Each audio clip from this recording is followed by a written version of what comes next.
กลัวสิครับ ไอ้แม่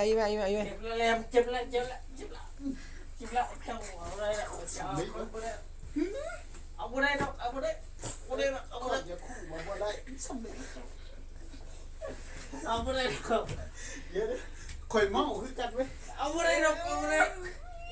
สำเร็จวะเดี๋ยวอย่ากอดตีอันนี้บ่ได้อันนี้แค่แซ่บ่ได้ป้ามันป๊อดไรสุนัขป๊อดไรว่าแค่แซ่ เขาเป็นกระเทยนะโอ้ไม่ได้คิดกำไรแต่ว่า ป๊อดไรสุนัขแค่แซ่ ให้เขากินกำไรแต่เว้ย